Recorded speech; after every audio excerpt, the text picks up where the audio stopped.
Hi, nobodies. It's my ugly mug again, here to say hi, nobodies, to all of you people who don't watch me. Today was a good day, just like all of them are so far.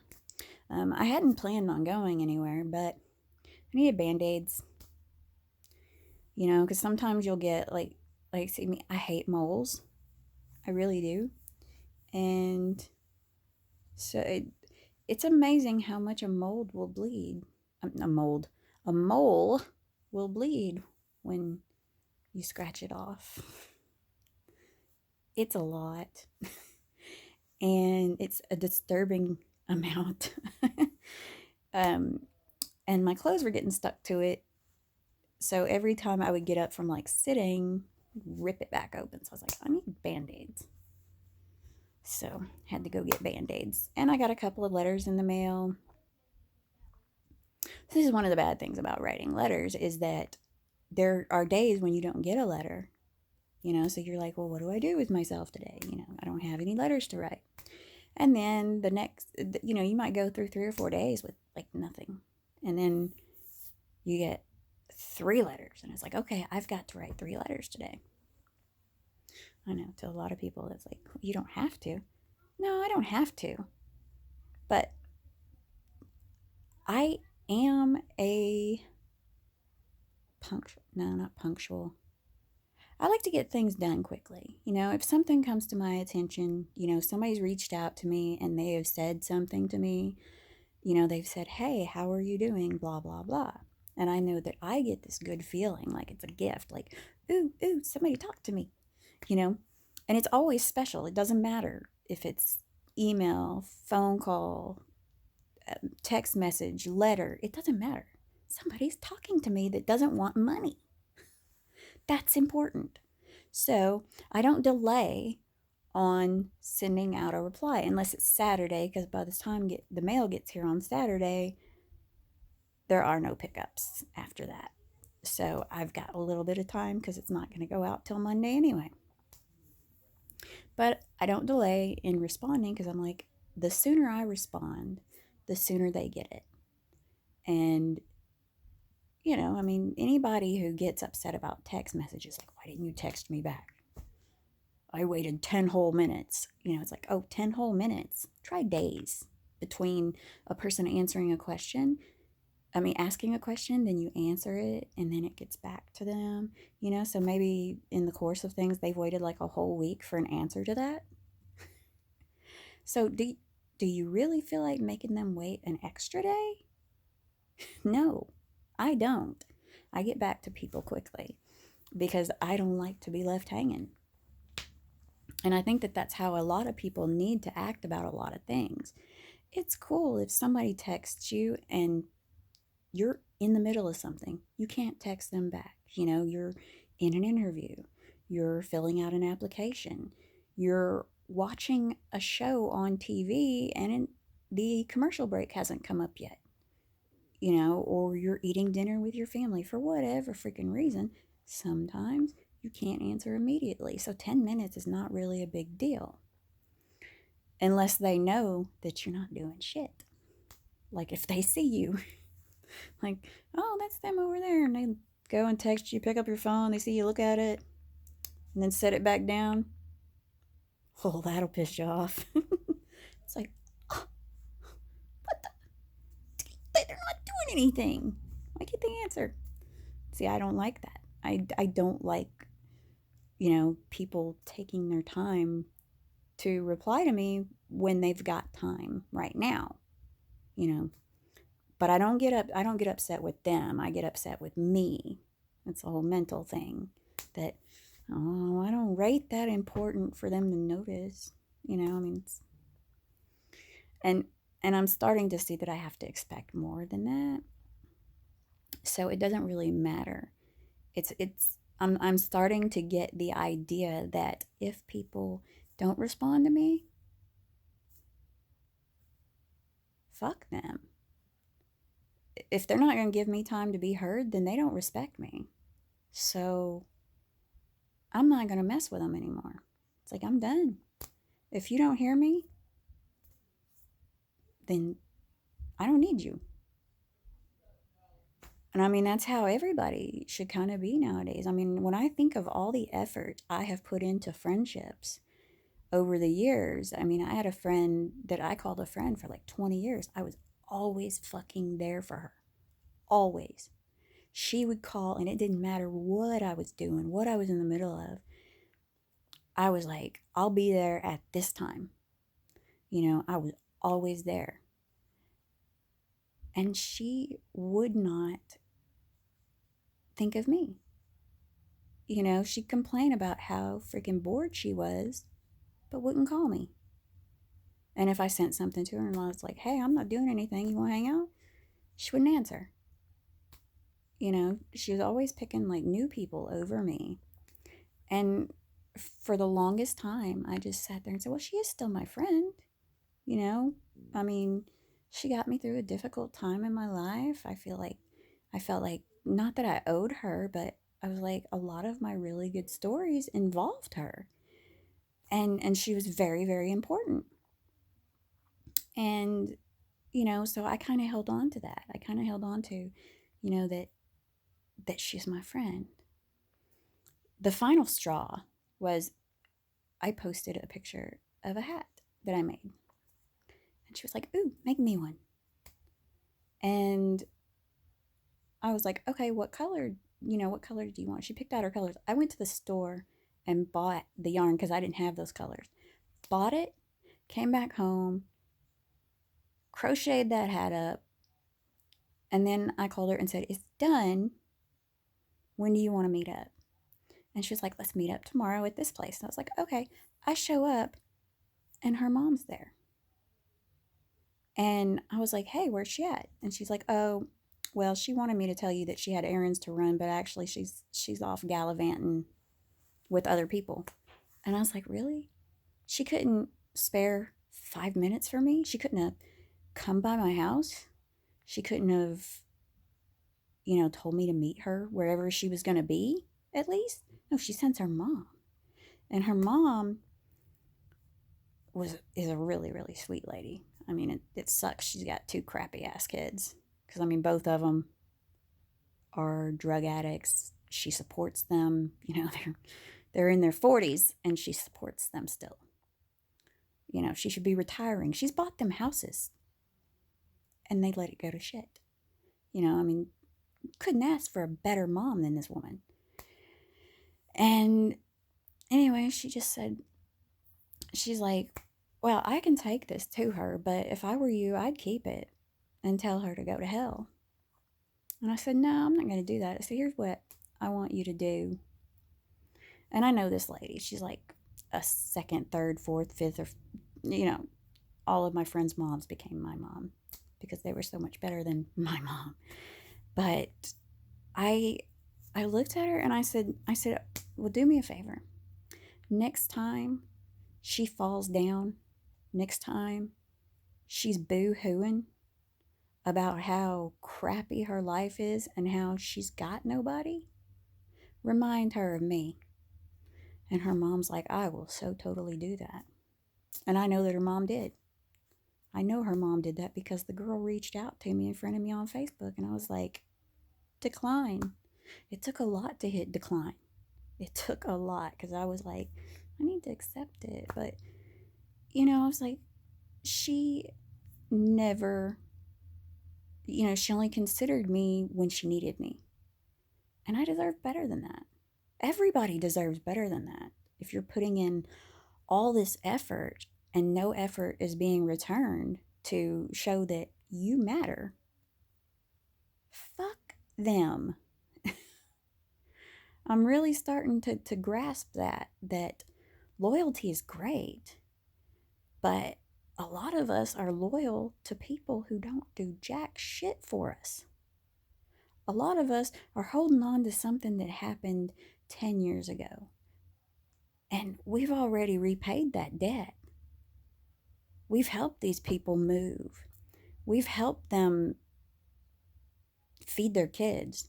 We've helped them buy diapers. We've helped them through numerous breakups and calamities that their lives seem to be filled with. We've waited for them to show up because they say they're going to show up. We've waited for them and they didn't even bother to call and say, oh, something come up. We've paid our debt. You know, if you've helped your friend move at least one time, you've paid for a lot. Because let me tell you, a lot of people don't show up. That's how you know who your true friends are. Your true friends will say, well, I'm hurting like hell, but I'll come. I'll come and orchestrate. You know, they will show up. They may not do much of anything. You may not expect them to do much of anything, but they will show up and then they will surprise you with, regardless of what's going on with them, how much they actually help. You know, those are your friends. Everybody else has got something going on. Your friends will say, well, I was supposed to go to a birthday party, but I'll come help you out as much as I can, leave for a little bit, do that, then come back and help you some more. That's what a friend does. A friend doesn't say, what are you going to do for me? A friend doesn't say, no, I'm busy. They don't make excuses. They're just like, what time do you want me there? I'll help you as much as I can. And even if all they can give you is an hour, they still showed up. That's probably like the gold standard of a friend, is who shows up when you call. Because you can't even depend on family for that shit. Because people hate that. They hate moving stuff, you know. I hate having to pack for somebody. When they say, come help me move, I figure it's all packed. I hate having to pack for somebody because I don't want anybody to pack for me, because I don't know where anything's at. If I do my packing, I know where everything's at. Anyway, any of you that don't watch me, if you've got a friend like that who you're always showing up for and they can't bother to, like they'll drive past your house, see you outside, they'll honk their horn and wave, and it's like, what? You ain't got a job? You ain't got a man? You ain't got any kids living with you? You ain't trying to get a job. So why can't you stop and talk to me for 5 minutes? You know, I mean, it's like, what the fuck? You know, and if I go by somebody's house and I honk and I really ain't got time, when I get to my next destination, I'm going to be texting them and saying, hey, I would have stopped by, but this is going on. I would acknowledge that I saw them and then I thought about stopping, but here's the reason why I couldn't. You know, I would acknowledge that. I wouldn't just wave and honk. It's ridiculous. That's not what friends do. Friends explain themselves. I mean, because Lord knows, I mean, you got to look at your friends like you look at your mom. You know, if you drive past your mom's house and then just honk and wave, your mom's going to be calling you and saying, what, you can't stop by and see me? Where the hell are you going? What are you doing? You know, your mom's going to lay into you about that. You know, or at least my mom would. And I'm pretty sure a lot of moms would say, where are you headed? Why, you couldn't stop for a minute? You know, give me a hug? Something?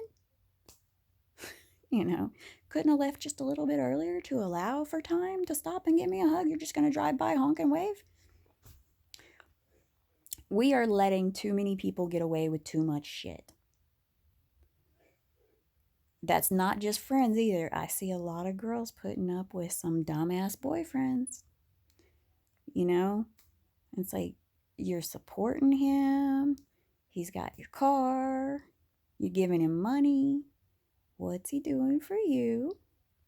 Because a real man, if he's not going to work, he's going to make sure that when you get home, you've got dinner, you don't have to do chores, unless he's watching your kids all day. If he's watching the kids all day, then he's doing a job. Let me just make that clear. If he's got your kids and he's watching them all day, then you don't get the velvet glove treatment. You know, dinner may not be made. The house may not be clean. But if he sat there all day with your kids, or he took your kids places and did stuff with them, and he had control of their safety and he brought them home safe, he did a job.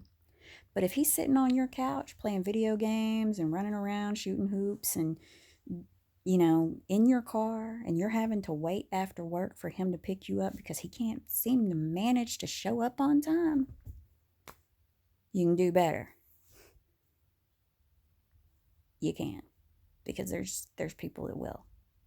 There's people that will. And you know what? I mean, those guys are great to call up and say, "Hey, I need some work done." They're great for that. But as far as supporting their ass, no. I mean, if all you're getting is the D, then they don't need to be delighted. They need to be gone, not using your water, not using your electricity, not using your internet, not running out your gas in your car. No, if all that they're giving you is the D, then that's all you need to call them for. They can find some other way, somebody else to live off of when you don't need it. I mean, because I hear that a lot, women saying, well, he puts it down. You can put it down. You can find people to put it down. As much as you're paying this dude, as much as you're paying because of this dude, you could buy a male hooker. And he'd put it down any way you want it. And if he likes it, he'll do it for free. I mean, it's not like it's that hard to hook up with people and get it right. I mean, you get on like Tinder and, there's all kinds of apps for finding people to get down with that you don't have to support them. They are just there for like one thing and one thing only. I mean, heck, there's even people that get paid to cuddle.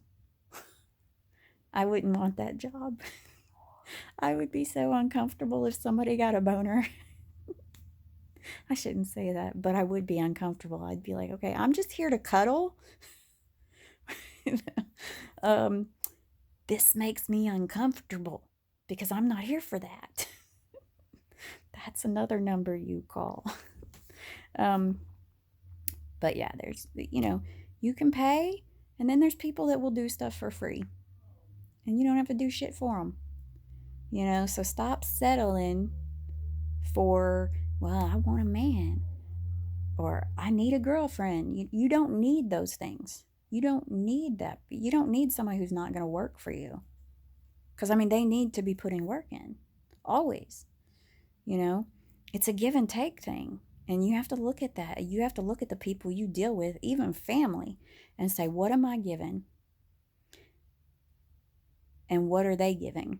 And if they ain't giving you shit, because, I mean, hugs don't cost money. A phone call doesn't really cost money. If you're paying their phone bill, they can fucking call you. I mean, you have to look at what effort they're putting in to make sure that you know that you matter. And a lot of us, not me necessarily in every aspect of my life, but in some aspects of my life, I've decided that certain people are not putting in the effort. So I'm like, you know what? I'm not going to put any more effort into that. If they call me, I will talk to them, but I'm not going to go out of my way to help them out anymore. I mean, I'm just not, because they're not worth it.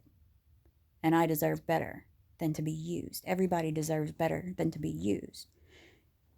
It's a give and take. You've got to give, but they got to give some stuff too. So that's my whole take on that. And I think I've said enough. I could go on and on, but I think I'm going to just be saying the same thing. So, let me give you this pearl of wisdom that I shared with a friend. You don't have to have a high IQ to be brilliant. And he seemed to like that I said, you don't have to have a high IQ to be brilliant. And you don't. Some of the greatest minds in the world would not make it into Mensa. And some people who would get into Mensa would not be able to do what some people accomplish. Brilliance is about wanting something and making it happen. When people tell you it's impossible, you're like, I'm going to make it happen. When they tell you you're not smart enough, you say, I'm going to make that happen. Brilliance does not have anything to do with intelligence. doesn't. A prime example, granted, it was written by people who were not stupid, but Forrest Gump, when he says life is like a box, he knew when to say like certain things. And you will come across people in your life who may not have a high IQ. They may not be able to read or write. They may not be good at math, but they're brilliant. You know, you just have to see it. You just have to think that is brilliant. Why didn't I think of that? You know, we notice that kind of thing, you know, when somebody will come up with a great idea and you're like, wow, that's brilliance. When somebody does that, and you don't have to be particularly bright to be brilliant. So, had a great day. Looking forward to a pretty good night. I hope that your evening goes well, and good night to you.